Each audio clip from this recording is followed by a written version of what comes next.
Joji's favourite വേൾഡിന്റെ വചന കേൾവിയിലേക്ക് എല്ലാവർക്കും സ്വാഗതം. പ്രതിദിന വിശുദ്ധ വേദപുസ്തക വായന 828 ദിവസം. യെഹെസ്കേൽ പ്രവാചകന്റെ പുസ്തകം 28 അധ്യായം.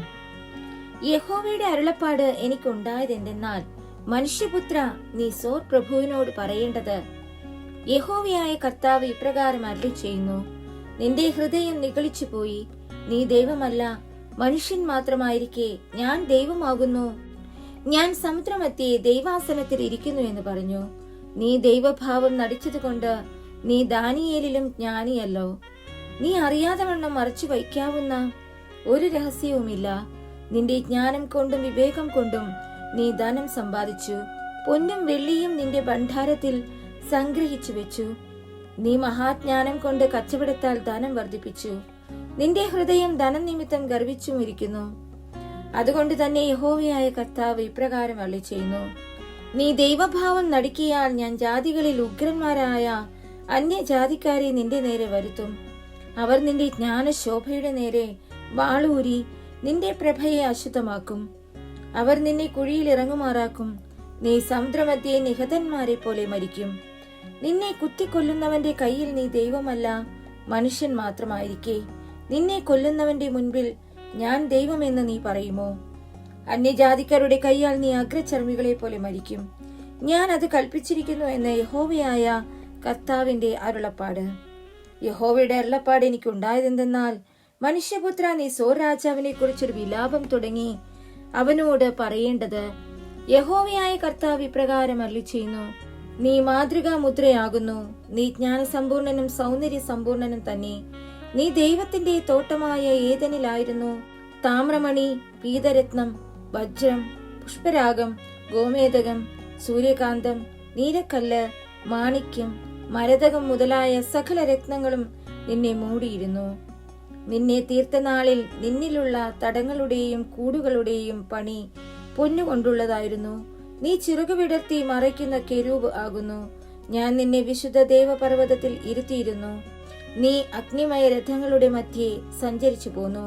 നിന്നെ സൃഷ്ടിച്ച നാൾ മുതൽ നിങ്ങൾ നീതികേട് കണ്ടതുവരെ നീ നടപ്പിൽ നിഷ്കളങ്കനായിരുന്നു.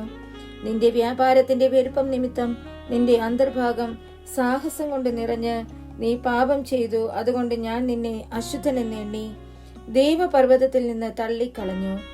മറയ്ക്കുന്ന കെരൂബേ, ഞാൻ നിന്നെ അഗ്നിമയ രഥങ്ങളുടെ മധ്യേ നിന്ന് മുടിച്ചു കളഞ്ഞു. നിന്റെ സൗന്ദര്യ നിമിത്തം നിന്റെ ഹൃദയം ഗർവിച്ചു. നിന്റെ പ്രഭ നിമിത്തം നീ നിന്റെ ജ്ഞാനത്തെ വഷളാക്കി. ഞാൻ നിന്നെ നിലത്ത് തള്ളിയിട്ടു. രാജാക്കന്മാർ നിന്നെ കണ്ട് രസിക്കത്തക്കവണ്ണം നിന്നെ അവരുടെ മുൻപിൽ ഇട്ട് കളഞ്ഞു.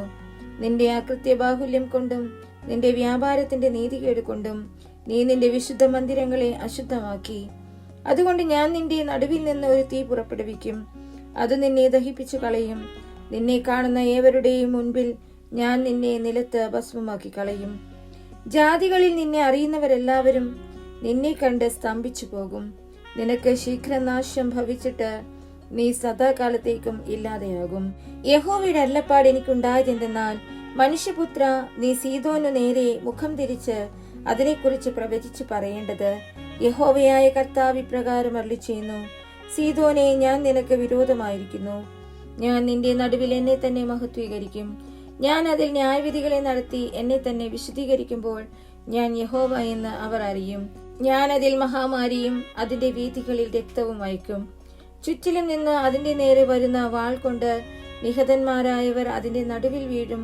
ഞാൻ യഹോവ എന്ന് അവർ അറിയും. ഇസ്രായേൽ ഗൃഹത്തെ നിന്ദിച്ചവരായി അവരുടെ ചുറ്റുമുള്ള എല്ലാവരിൽ നിന്ന് കുത്തുന്ന പറക്കാരെയും നോവിക്കുന്ന മുള്ളും ഇനി അവർക്കുണ്ടാകുകയില്ല. ഞാൻ യഹോവയായ കർത്താവ് എന്ന് അവർ അറിയും. യഹോവയായ കർത്താവ് ഇപ്രകാരം അരുളിച്ചെയ്യുന്നു, ഞാൻ ഇസ്രായേൽ ഗൃഹത്തെ അവർ ചിതറിപ്പോയിരിക്കുന്ന ജാതികളുടെ ഇടയിൽ നിന്ന് ശേഖരിച്ച് ജാതികൾ കാൺകെ എന്നെ തന്നെ അവരിൽ വിശുദ്ധീകരിക്കുമ്പോൾ ഞാൻ എന്റെ ദാസനായ യാക്കോബിന് കൊടുത്ത ദേശത്ത് അവർ പാർക്കും. അവർ അതിൽ നിർഭയമായി വസിക്കും. അതേ, അവർ വീടുകളെ പണിത് മുന്തിരിത്തോട്ടങ്ങളെ ഉണ്ടാക്കും. അവരുടെ ചുറ്റുമുള്ളവരായി അവരെ നിന്ദിക്കുന്ന ഏവരിലും ഞാൻ ന്യായവിധികളെ നടത്തുമ്പോൾ അവർ നിർഭയമായി വസിക്കും. ഞാൻ അവരുടെ ദൈവമായ യഹോവ എന്ന് അവർ അറിയും.